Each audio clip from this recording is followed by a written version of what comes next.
Most every song is composed of measures. Every measure has a certain amount of beats, and most of the time it's 4 beats, 4 quarter notes every measure. So we're going to talk about quarter notes, eighth notes, and 16th notes in this video. So right now you're listening to a metronome. A metronome kind of keeps time, sort of keeps the tempo of music. The metronome that I have accents the first beat of every measure.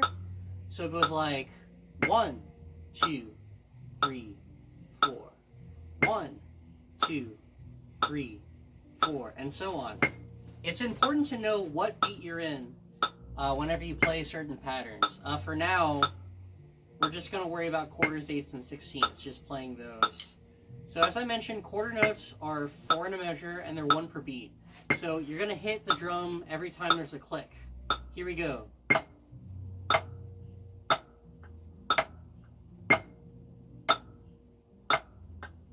So if you're playing with me, we're playing quarter notes.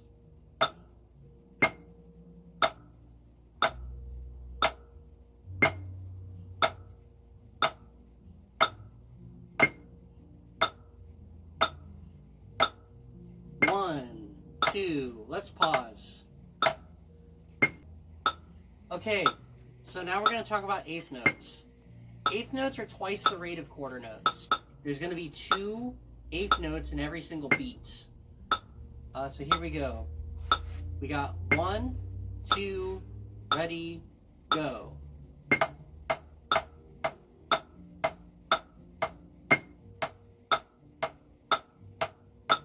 Let's go ahead and pause again. Here's the optimal way to play eighth notes most of the time. You start with quarter notes on your right hand. If you can play perfect quarter notes with your right hand, and you can play your left hand directly in the middle of those quarter notes, you're playing eighth notes.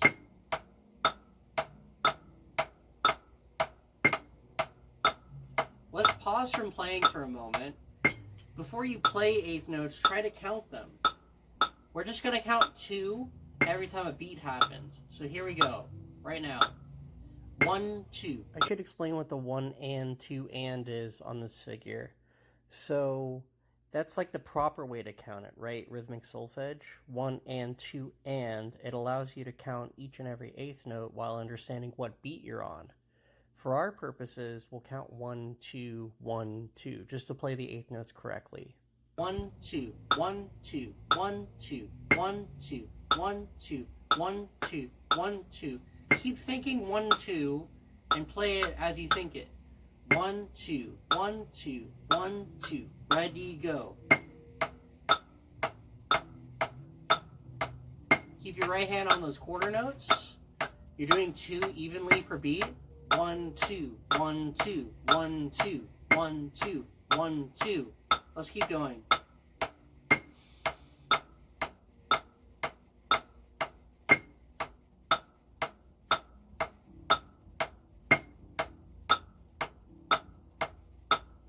One, 2, 3, 4, and we're done.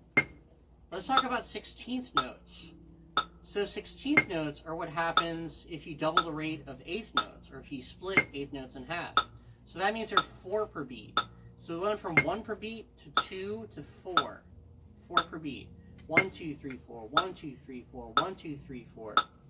Something that might be a little bit easier is you play eighth notes with your right hand. Just think 1, 2, 1, 2, 1, 2, 1, 2. If you can play perfect eighth notes with your right hand, and you can fit your left hand in the middle of each of those eighth notes, you get sixteenths.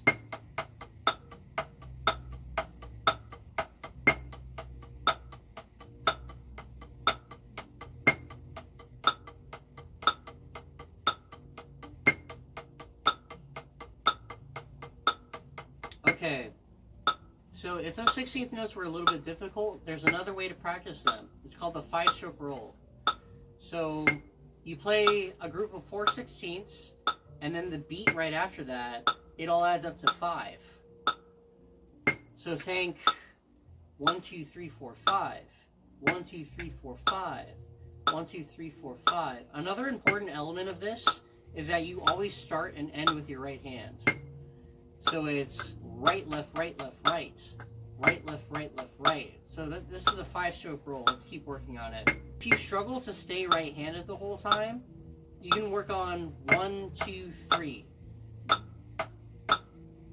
1, 2, 3. When you got this down, see if you can make it 1, 2, 3, 4, 5. 1, 2, 3, 4, 5. Notice no matter what happens, my right hand does the same thing. The only thing that changes is that I bring my left hand in.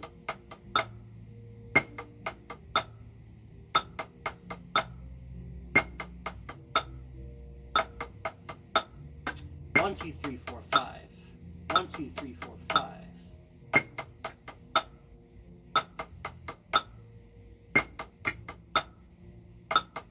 Let's do it a couple more times. Okay. I'm going to count off again. I'm going to count 16th notes. 1 E and a 2 E and a 3 E and a ready, go.